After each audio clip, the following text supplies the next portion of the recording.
Hello guys, thank you for tuning into my channel. This is Azrael, and in this video we're going to be talking about ammonia and alcohol jars. Now these are separate concepts, but they work on the same principle, so I'm going to smush them all in the same video, okay? But before that, let's show and tell. My wife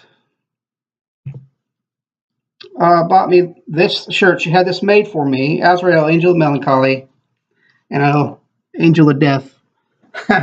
She had it made while we were walking around a theme park.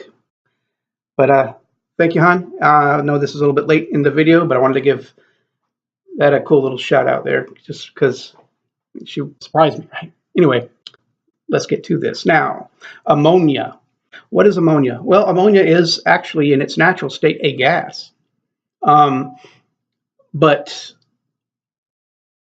it's used in pharmaceuticals, it's used in fertilizer, and used in household cleaning items, such as, well, ammonia. Now, when you start dealing with chemicals, don't go mixing shit willy-nilly. All right, they cause chemical reactions. For example, ammonia, if you put ammonia and bleach together, it starts producing a noxious gas that will knock you out, and if you continue to breathe it, you will die. Okay. Ammonia attracts water in its gas state. All right, so if you get it in your hands, if it's for cleaning, it won't really be too bad because it's meant for cleaning, so you can have some contact, but you would want to wash off the ammonia. That's why people use gloves while they're cleaning with this stuff. If you get it in your eyes, it will cause a drying out and a burning sensation because it'll pull out the moisture. Very bad. Don't get it in your eyes or on your skin, and don't mix it with any other chemicals. All right. Now, in hoodoo, which this ritual actually, I believe, was the only ones that's, well, not the only ones, but the original practice. Tongue-tied. Started in hoodoo. Okay. Now, hoodoo uses ammonia for reversing things. So, if, let's say, you're having bad luck, you would write, "I'm having bad luck," and then it will reverse your statement. Now, this can go both ways. I've used it both ways. You could write something positive, and guess what? It will reverse it. So if you want to be a trickster, or, throwing somebody a curveball, but well, that's a different video. I'll probably start talking about hexes and so forth in different video. But anyways, ammonia is for reversing. So now let's understand something. It's saying candle magic. All right. You write your intention in the affirmative, which means you already have it. You would say, "I have a new girlfriend. I have a new car."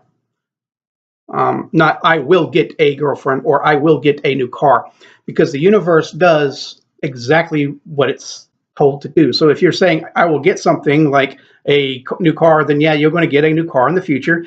You will, even if you say "I have a new car." But it makes the universe work faster. See, when you write it in the affirmative, like you already have it, it's drawing that energy to manifest.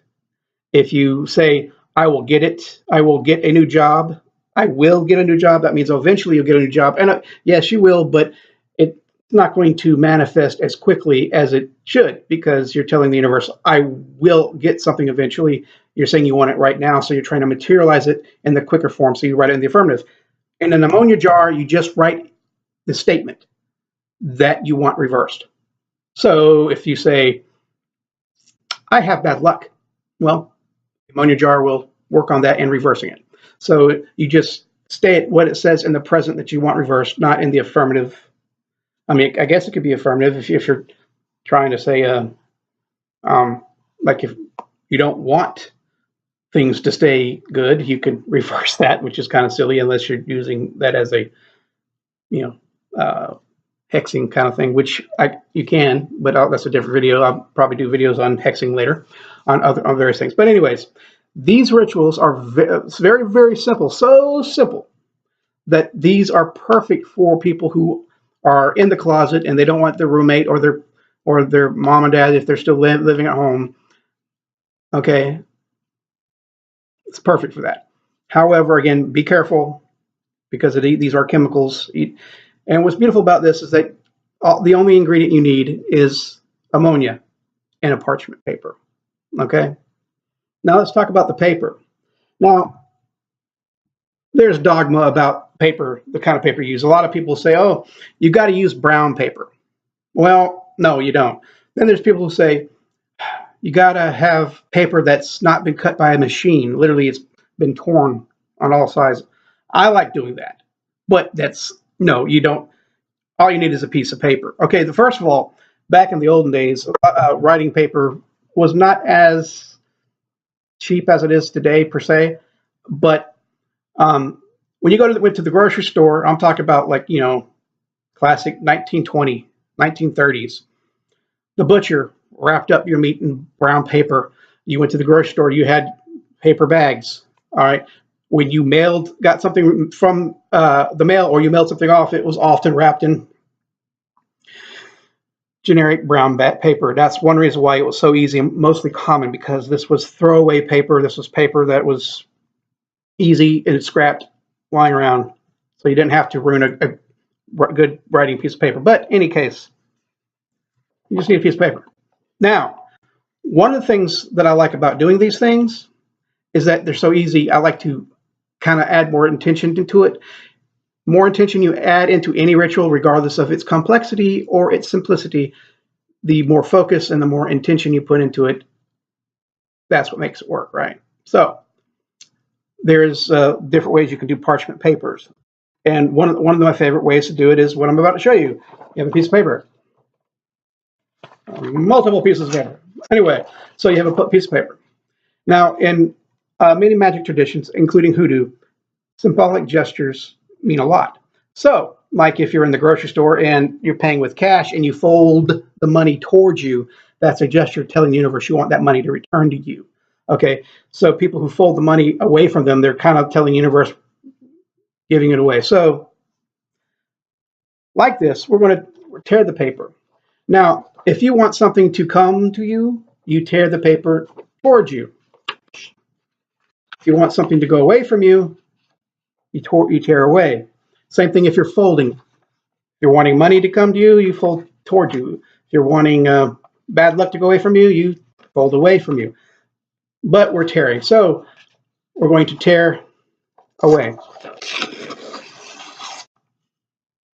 Okay. The other part of this gesture is which way you turn it. Okay. If you turn to the right, that's more positive. If you turn to the left, that's more negative. Or it doesn't necessarily mean negative. It means like you're pushing something away. Okay. So let's say you have bad luck. You don't want bad luck. You're wanting it to go away. So again, we're going to turn the paper and we're going to tear away. Turn to the left. Turn away. To the left. Tear away.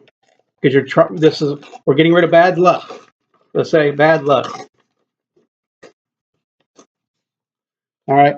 And it doesn't matter the size as long as you can fold it up and put it inside the paper. Now again, if you write what you want on this paper to be reversed, you want to fold it away. Okay. Now I'm going to write bad luck. I have bad luck on this. And we're going to write that down. Now you can write it there's different ways to do this. There's other videos. I could probably do another video on that, but you could write down 3 times, turn away, or 1 time. It doesn't matter. Don't be too dogmatic, but turning away. And, or in this case, you could just write it once. I'm going to only write it once. All right. But I am going to pause this video and come back to this. Okay. Now, anyway, now you want to fold away from you, because you're trying to reverse the situation. Now remember, you wrote this in the current state you are in, not in the affirmative, like, other rituals.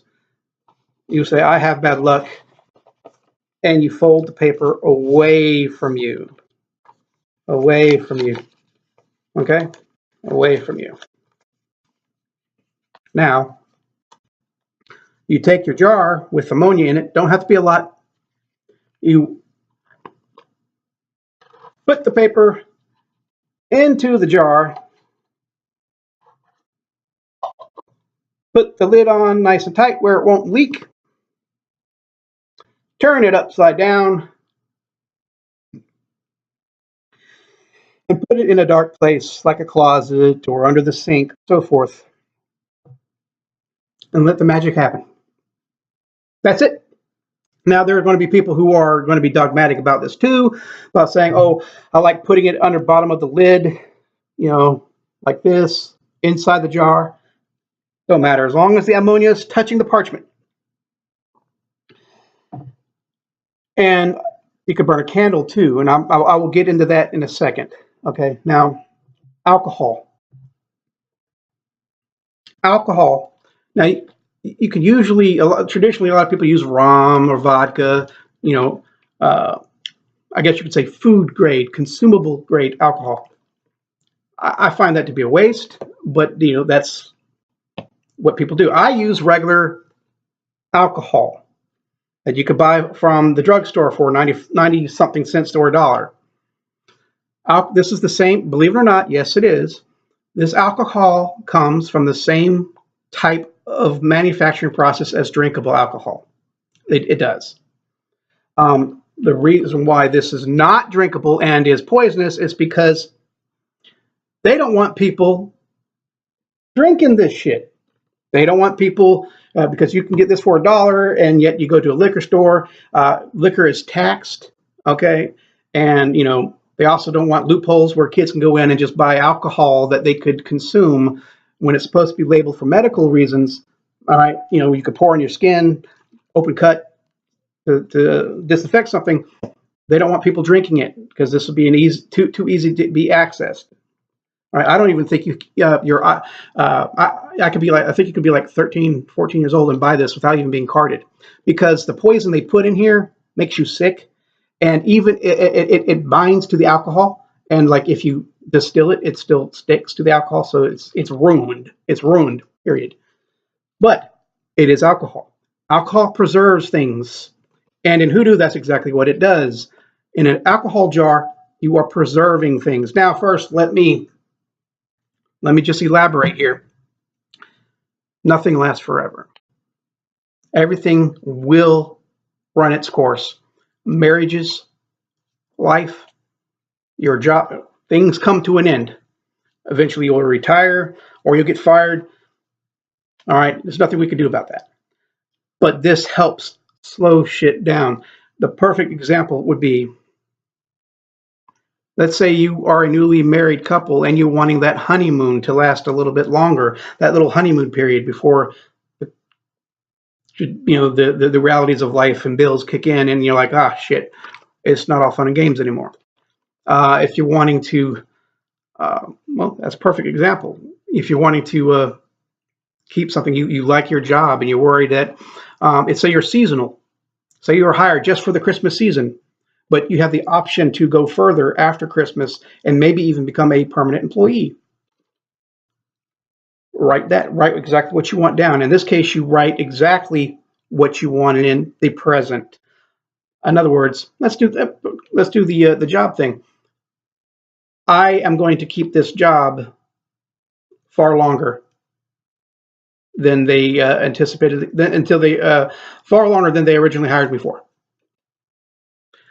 The alcohol will help preserve and help keep you in a situation a lot longer. It makes things last longer. Okay, and it's done the same way as the ammonia jar that reverses things.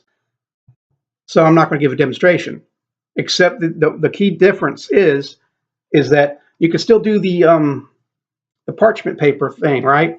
But since you're wanting something to last longer and it's a positive, you want to pull the paper towards you, and you could write it down, right? Okay, and it'll help preserve the current situation. And again, this even could be if you wanted to be a Loki and be, that little dot of chaos that you could If people are arguing and you think that arguing needs to happen, you need to argue it out. You could put they still need to argue and preserve that argument and makes them continue.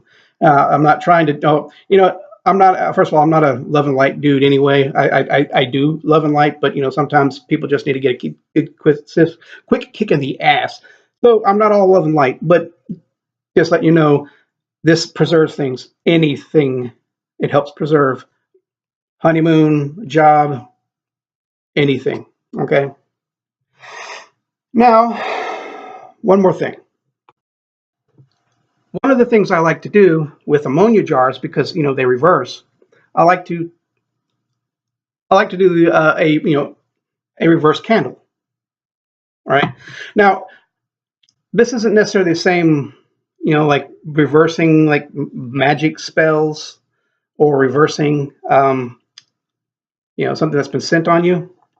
But usually when they do that, let's say I don't have the candle on me, a candle on me but let's use this as a candle. The top of this is the wick, okay?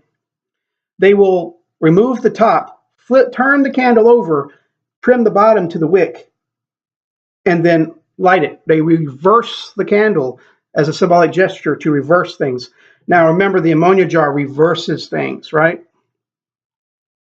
Well, let's give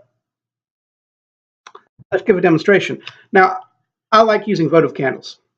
And a lot of times I'm like, well, that's not the kind of candle you can reverse. Well, depending on the manufacturer, first of all, sometimes the wick is put here and then filled, and that kind of helps lock things in. But then in other votive candles, the candle is put in a mold, then a hole is drilled, then the wick is inserted. If you could find those, it's very, very simple. You see, I removed this, removed it, I reverse the candle, and then I reinsert the wick. And there you have a votive candle that is reversed, just like one of those long tapered candles. All right.